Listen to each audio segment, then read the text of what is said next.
Hey everyone, Craig from the University of Applied Research and Development, and as part of our leadership podcast series, we're delighted to have all the way from Denmark, Torben Nørby. Hi, good morning and good evening. Good morning, good evening to you, Craig.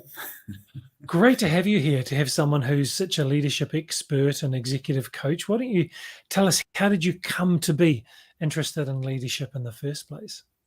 Absolutely. Thank you for having me on the podcast. So the my way into leadership was actually by being a practitioner myself. I began as a non-commissioned officer in the Danish Army back in '89. That led me over a couple of years to accumulate a lot of leadership experience. And from there, I went into Officers Academy, and the Danish Officers Army Officers Academy is a training that comprises a lot of leadership, a lot of psychology, and that's where my interest into leadership was really triggered. So I left the army after 10 years in the army and went into to retail to pursue the path of being a leader myself, but also working with leadership development. So that was the beginning. That was the very short form of the beginning, anyway. Well, look, firstly, thank you for your service. I didn't notice that on your profile, so forgive me for that, but thank you for your service. I do want to ask, the principles of leadership in the military are sometimes misunderstood or misapplied or misquoted. Would you mind sharing some of those key principles from your time in the military that you've learned that you think are really applicable across industries? Absolutely. So I fully concur that the principles and the understanding of leadership in the military are often confused with something that is not leadership, but what is more of command in the field. So that means that there are kind of two sides to the coin in the military.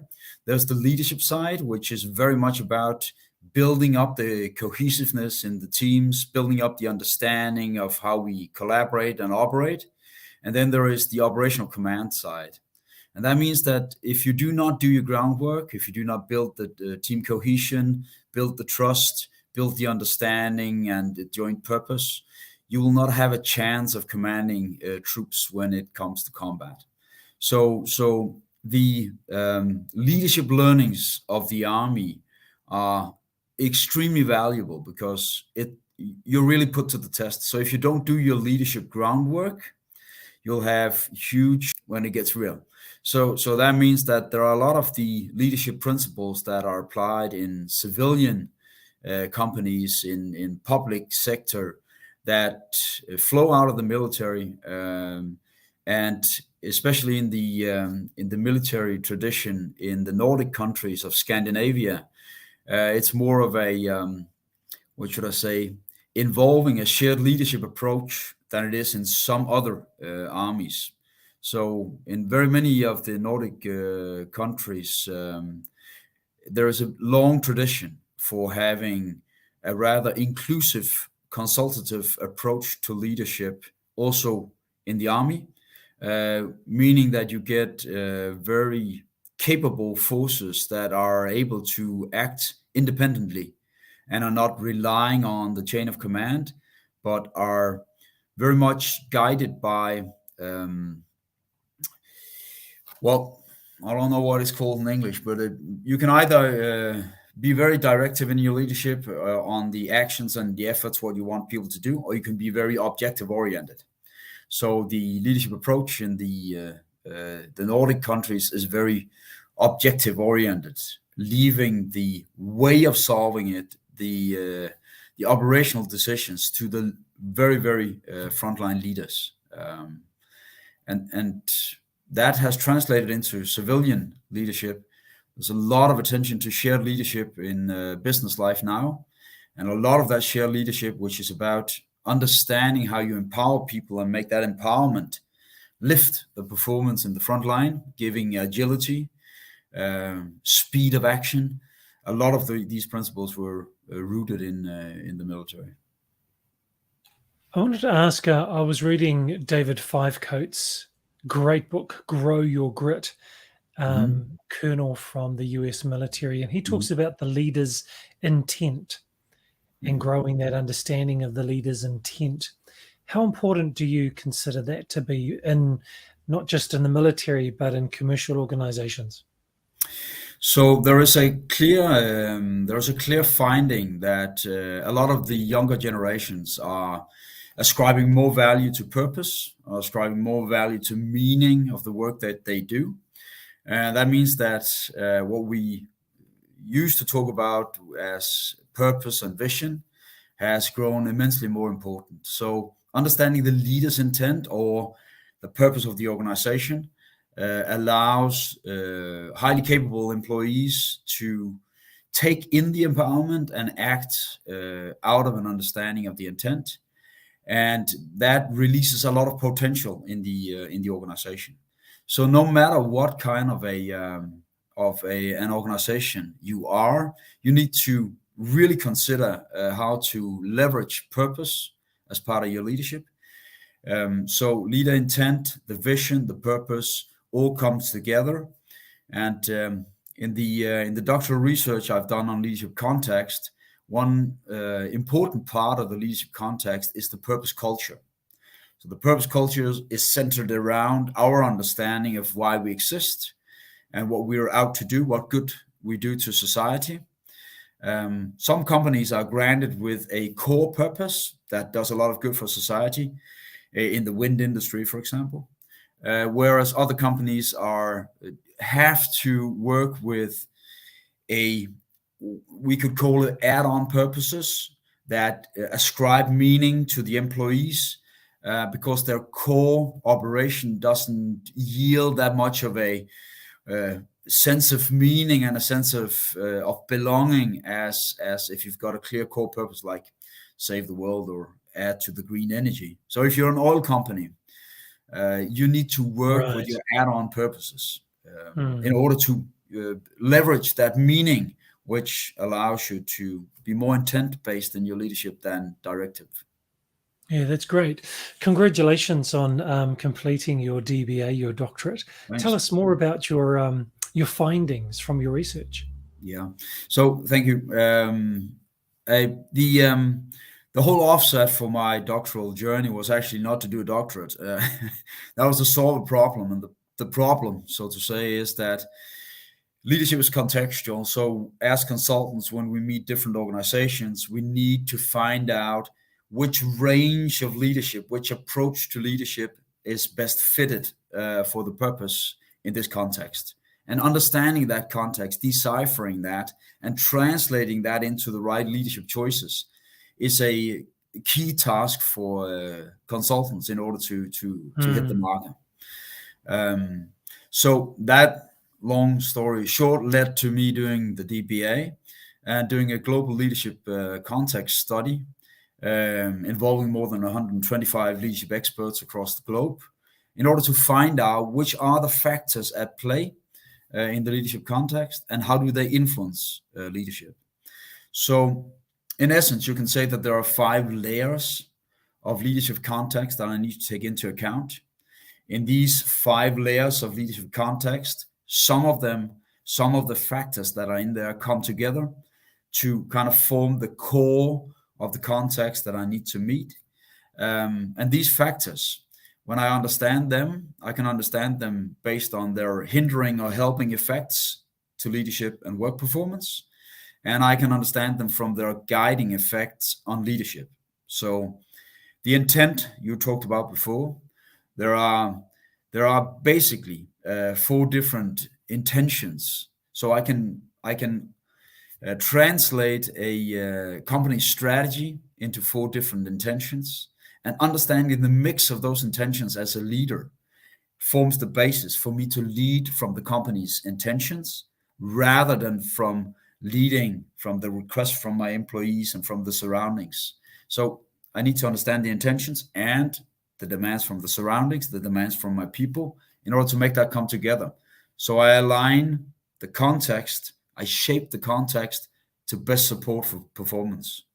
So basically, if you make culture and the people composition come together with the structures, taking into account the external environment and guided by the intentionality of the organization. If you get those aligned, you get a strong leadership context. And there are very, very strong research findings supporting that a strong context yields a lot of performance. It yields the opportunity to empower your organization, share your leadership, and thereby achieve a higher level of agility, a higher level of retention, higher level of engagement. So there's a lot of ramifications of getting this right. Just making notes as you're talking. I'm wondering, for people who find themselves in a leadership position where they feel like they don't have control over the context or one or more of those components, what would you suggest that they do immediately? So it is so that there are, in our leadership context, there are factors that are outside our control, depending on our level of leadership, the external environment. So I need to recognize what is malleable and what's not malleable. What can I influence and what's outside my zone of influence?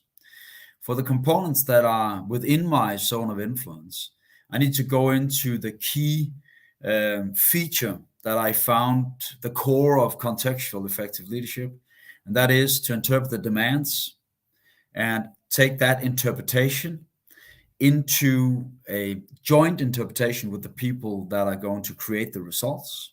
And then based on that, translate that into how does this look like? How does that translate into behavior, to mitigating actions? And then start the reinforcing and corrective actions. So the alignment of our understanding of a context. So it doesn't matter if it is cultural differences because of different national cultures, whether it is a culture which is about the safety culture or the empowerment culture or some of the other cultures that are at play. I need to understand from the intention to the cultures, from the intention to the structures, and based on those two, look at the composition of people, and then make that come together. And that means that there are almost always a range of factors that I can shape so that aligns better to support the intention. And then there are factors outside my influence, of course. And that's where you say, well, live with it. That's you can mitigate some of it, but there are there are things that you need to live with and recognize, right. And then be cognizant of that and make your people aware that these are the settings. Right. Example, you've got leaders that lead in high risk intensity. So the military, at an oil rig, in a hospital. So there's a high risk intensity. We can't change that. That's an external factor.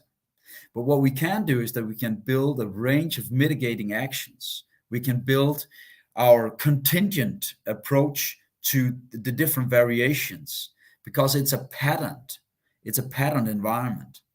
Whereas if it is in a non-patterned environment where we've got a high uncertainty in the external environment and a high complexity, so take a long-range reconnaissance patrol, throw them behind enemy lines, that's not a patterned environment. So they need a different approach to contingent responses.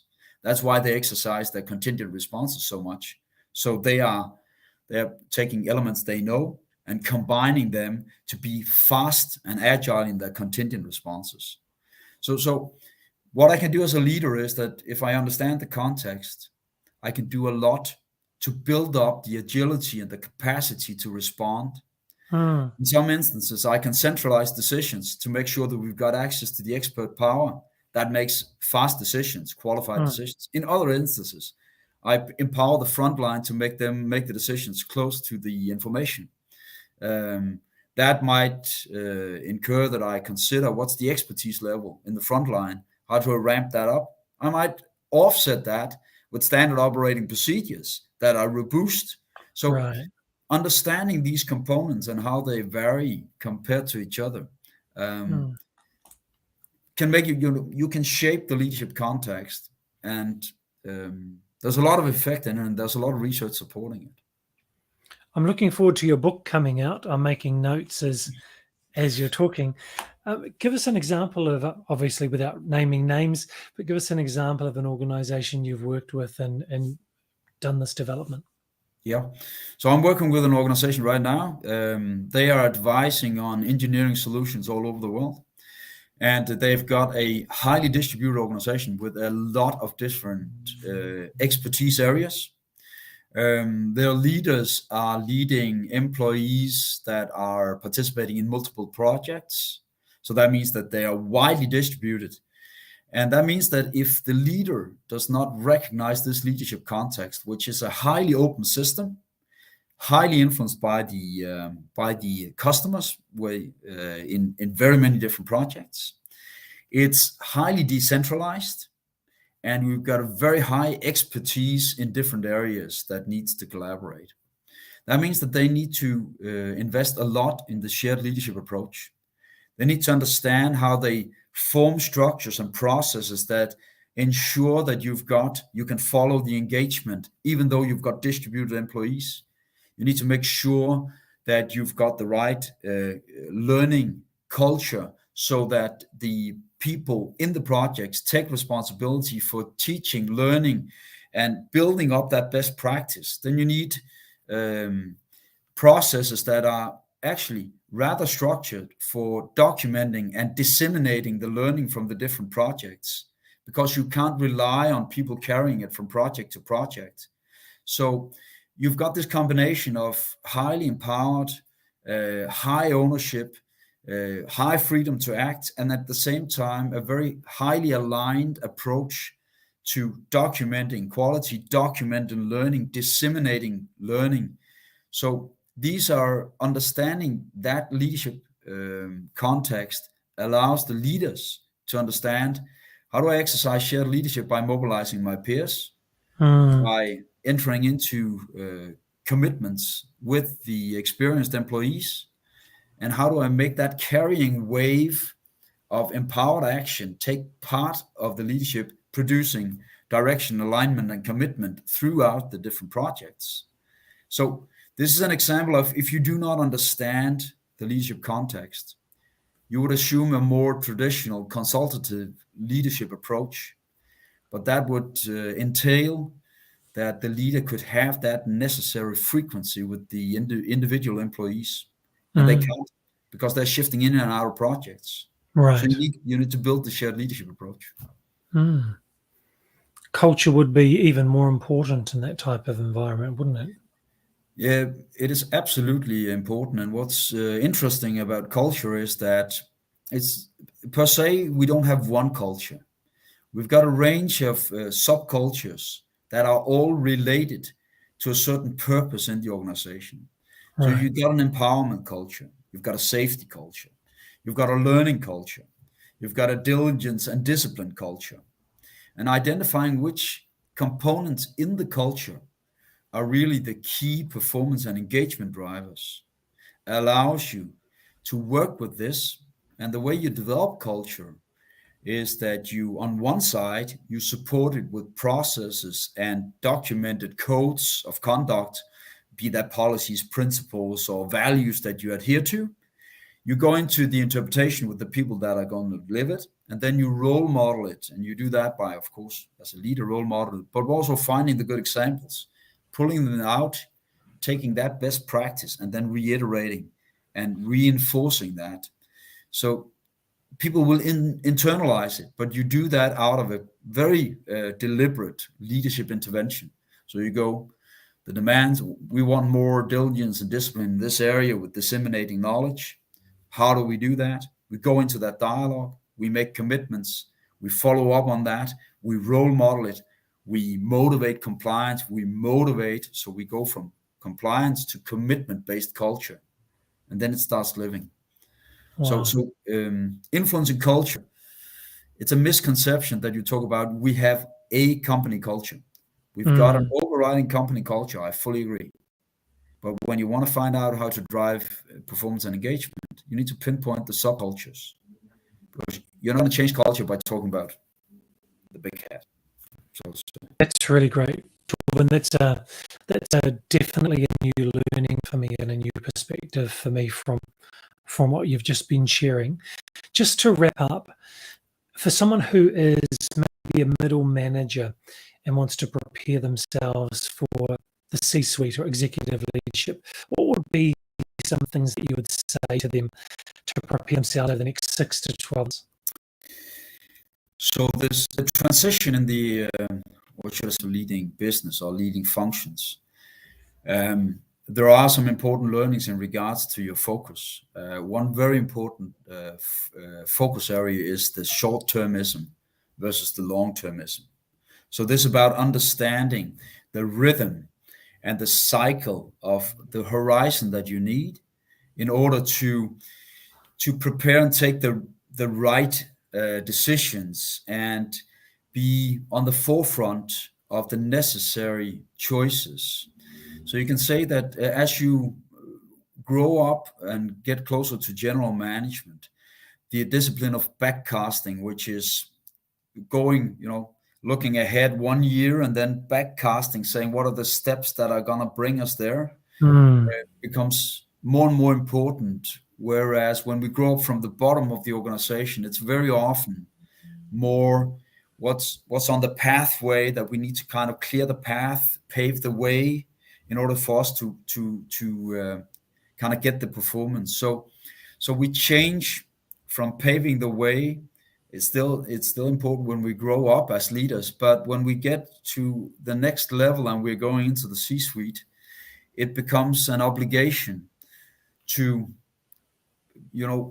go long and then move backwards from there and look at the structures, the underlying mechanisms, and the reinforcing cycles that build our path dependence in the organization. So that if we're going to change path dependence, very often we need some structural change, or we need to start infusing a cultural change that might take years to get in place.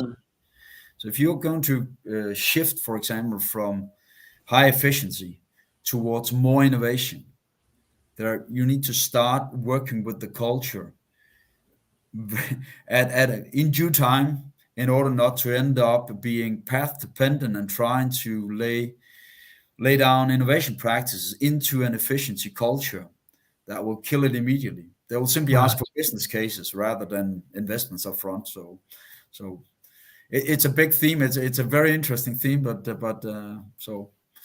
yeah, you hit a button. Sorry for that. I really like that changing perspective from short term to longer term, and then developing that practice of backcasting and being a middle manager. It is a safe space in some regards to be able to practice that and practice that, and practicing that could build relationships actually with senior leadership and position yourself for that sort of having the opportunity or the door opened for leadership just by the mere fact of discussing, how do we do that? This is my thinking about this. What do you think? Getting that feedback.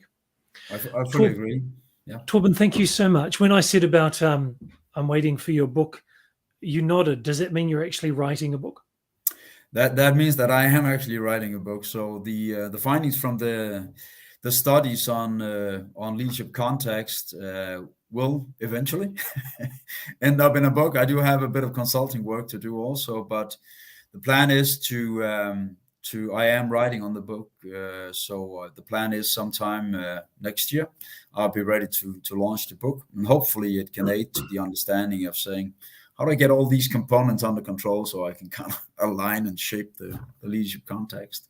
So hopefully that's the plan anyway. That's fantastic. So for those of you watching the recording, and for our students and for people that would like to engage Torben, his LinkedIn profile link, his URL is actually in the show notes. So Torben, thank you so much for giving us your time and sharing your expertise. Absolutely. And thank you very much for having me. Please don't go anywhere, Torben, just as I wrap up. And for those of you watching the recording, if you aspire to leadership and you want to gain that qualification that you need to take that next step, remember UARD.university. We have a bachelor and a master's program and an MBA in leadership and management. So we look forward to engaging with you. And thank you so much for being with us. We look forward to seeing you again on another UARD Leadership Podcast.